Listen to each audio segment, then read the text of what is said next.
Hiya, happy Sunday, it's me Anya back with another video on makeup and metaphors, and today we have something that we've never had before. Natural light. And that's usually because I film on like a Friday night, or if I'm cutting it really fine a Saturday night. But today it is Thursday morning, it is bright and it is early, and I'm absolutely not a morning person, but we're going to be putting the ultimate setting spray to the test. Here comes my cam. Why do you do this whenever I need to film? But today we're going to be putting the ultimate setting spray to the test. It's called Green Marble, and it's kind of, I think, one of makeup's best kept secrets. I heard about Green Marble maybe 2 years ago when I was watching, I think, a drag queen interview. I think it was with Trixie Mattel, and she basically was talking about makeup and setting sprays. I think Jeffree Star mentioned it once as well, just about how it locks everything into place, like it's going nowhere. And I thought, well, I need to get that in my life. It's a little bit difficult to get hold of. It's not on Cult Beauty, it's not on Beauty Bay. You kind of have to go on some kind of weird makeup sites. I think I got it at a place called like Makeup Emporium or somewhere like that. But first things first is I'm going to straighten my hair, so I'll see you in a second. Okay, I'm back. The hair is straightened and you can see my skin in the cold, harsh light of day. The reason why I point out my skin isn't to be like self-deprecating, it isn't to like give myself self-hate, but it's just to show that my skin isn't in the best position possible when I start, so that you can see kind of the transformation that happens after I apply the makeup. Let's go to the star of the show, which is this Green Marble setting spray. It actually has, I don't know if you can see, a little green marble in it, and it is vital that you shake it for like a minute before you use it. I didn't know that the first time I used it, and it literally spurted out like one straight line, but whatever is in here, it needs to be completely dispersed and dissolved before you use it, and then it will result in a fine mist. When you buy it, it says like for professional use only in all caps, and I am absolutely not a professional, but I can see why it says that. It smells like pure white spirits, alcohol, petrol. I think whatever is in here is very, very strong, and it says that it literally leaves a film across your face. It like creates a tough barrier. You can't see it obviously, but when you spray it on, it feels quite sticky and then it dries down. So today is the perfect day for it because it's basically my first time properly leaving the house since all of lockdown began. I'm going to be going up to London very safely, and as well I'm obviously going to be wearing a mask everywhere. So on the train, in public transport, you have to wear a mask now, in the shops you have to wear a mask now, so it'll be a good way to test it. So I'll be focusing mainly on my eyes today because there's no point in putting too much on the lips if I'm going to be wearing a mask. One other thing that I read about this online is that you can overlap makeup with it, so you could put on your makeup, spray this, let it dry, and then put another layer on. I know that this is very famous in the drag queen community and in the theatre community and things like that. I also, it says it's not for everyday use because spraying alcohol onto your skin really dries your skin out. It like makes more wrinkles, everything like that. But it's worth it for like once in a blue moon kind of thing. I also read that you can mix pigments with it. So you could put some like brown sparkly shimmer bronzer in here and spray it on yourself and basically make your own fake tan that I suppose is like sealed in. That's probably a video for another day, way in the future, but not today. So I'm going to be doing check-ins throughout the day. I've just charged my watch, so right now it's 10 AM, which to me is quite early because I'm on my holidays. I'm getting the train at 12, so I've got about an hour and a half to do my makeup, which is loads of time really because I'm not going to be doing too intricate of a look, but I'm going to be wearing a decent amount. Starting off with Poreless Putty Primer. This does an excellent job at filling in all of your pores. Nars Radiance Longwear Foundation, Damp Beauty Blender. Next step, conceal.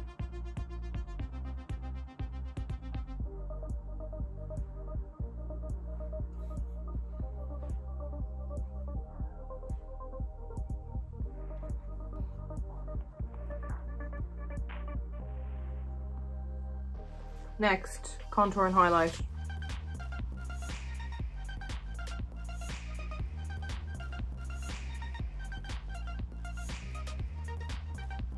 Blend that in.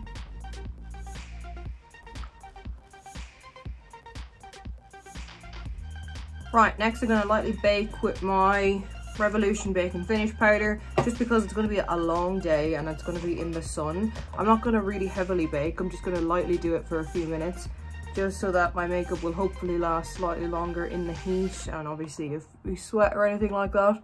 I'm powdering my nose really heavy because my nose gets really itchy. I've got hay fever and I'm always touching it and scratching it and everything.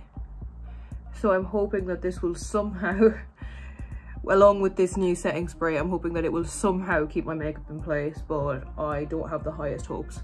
Next, contour with this Kevin Aquan shade.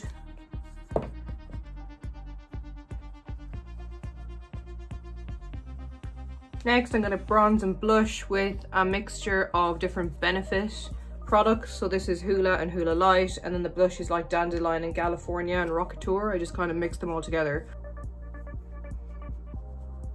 Okay, so that's the base for the majority of the powder. Next, I'm going to highlight using the Zodiac palette.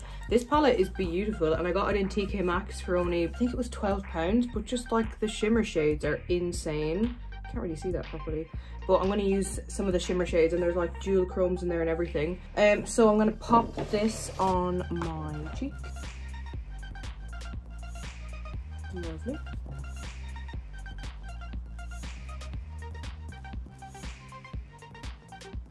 Okay, it's time for the green marble.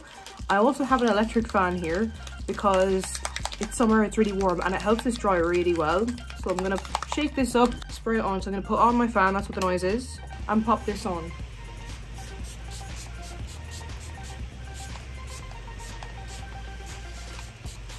Instantly, that's kind of dry, probably because I have the fan on, and it really mats it down. Right, brows, I'll see you when they're on. So now I'm just giving myself a little quick transition shade on my eye. I've just done my brows. This one's a little bit bumpy and messy. I might just go over it with a bit of concealer again to carve it out. But basically I moved my brows. So the end of my brow was down here, and I moved it up there by putting some heavy concealer on it, setting it with powder, and then drawing the brow up higher, and then I sprayed it again with the setting spray. So that'll be like an extra test to see if my actual brow makes an appearance throughout the day, because as I've said before, it's tattooed on, so that'll be quite a look to be walking around London with two eyebrow tails. Okay, after that transition color, I'm going to put on a tiny bit of a darker one. This one's called Pisces, just at the very outer V, just to give it a little bit more depth.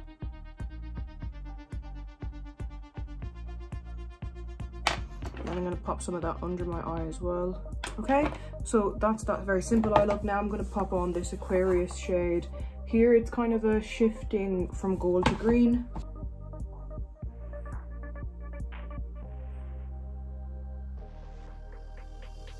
Okay, I'm just going to do liner, lashes and some touch-ups, and I'll be right back. Okay, so that's the face done. All I'm going to do is pop on some lip liner, smudge that in so it's a bit of an ombre lip, and then do a last spray before we start doing our check-ins up in London.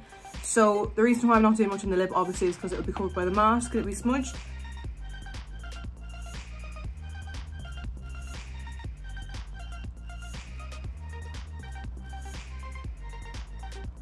Okay, so lip liner on, hair clips out, hair zhuzhed. I was going to wear this Harley Davidson t-shirt up to London, but it is warm outside. I can feel it through the window here.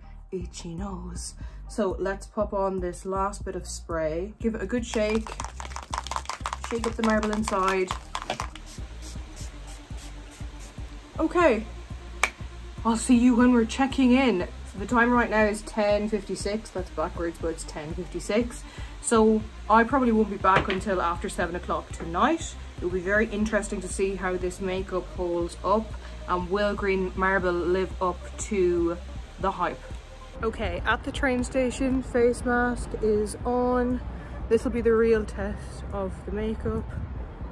Lots of people not wearing their mask here, which is really disappointing. It is 11:50, so it's already been on for quite a bit. Still looking quite good. I wore sunglasses earlier and there's no sunglasses marks, so we'll see if this can continue. Okay, we're at 2:20 in the afternoon. Makeup has been on for nearly 4 hours. It's looking pretty good to me, and I've just had a full dinner. And Sarah, what do you think?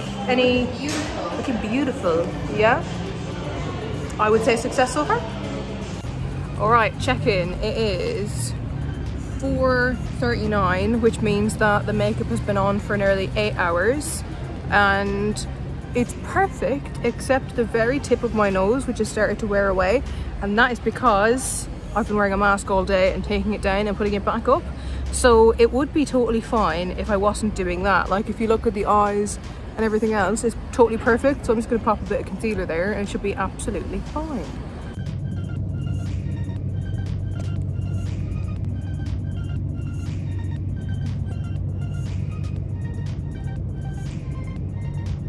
Right, I done it. We've done the wear test. It has officially been over 12 hours since I put this makeup on. It's now 20 to 11 at night. There's no more natural light obviously to show you what it is like. My eyes are basically perfect. Lashes haven't gone anywhere. Brows are completely fine. The only issue that I had during the day was it came off my nose. So I literally wore a mask everywhere today and had to take it off every time I went outside. So obviously it was wiping continuously against the tip of my nose, but nowhere else has it gone. The brows in particular are really on there. So literally from Rochester, I got the train to Victoria, mask all that time for like 50 minutes, then all through the station mask, then onto the underground to Oxford Circus, all a mask there, walk around London, Oxford Street in the basically 30-degree heat, sweating because I'm not a robot, going in and out of the shops, putting the mask on and off, leaving the mask on, then down in Soho after it, again mask on, mask off. I think I did that check-in in the park in Soho, and now back home again. And I would literally go out like this if I needed to go to the shop now or anything like that. The only thing is that I'm quite shiny. I'll see if I can turn this light up a little bit. Like, the shine is very real, but if you're into a dewy look, that's not even an issue. So literally 12 hours of makeup. It's a little bit tacky, but I think that's wow, an actual fingerprint appeared.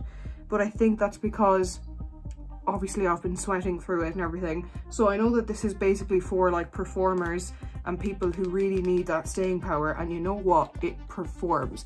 When I get married on my cancelled date, so when I get married now next year, this is 100% going to be the setting spray that I use. Do I recommend this for special occasions? Because it's literally pure alcohol, which isn't great for your skin. I recommend this for special occasions or nights out where you're going to be out for a long time, or if you do your makeup in the morning and you know that you're going out that night. So I'm just going to see how it removes now. I'm going to try it with a wipe first and then with some makeup removing pads. Yeah, look at that. Like a clean line down there. I find it really satisfying to remove makeup, especially after wearing it for 12 hours.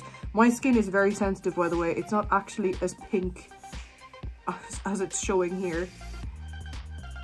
So I was thinking, yeah, you can see, look at that. It's literally like melted with the skin.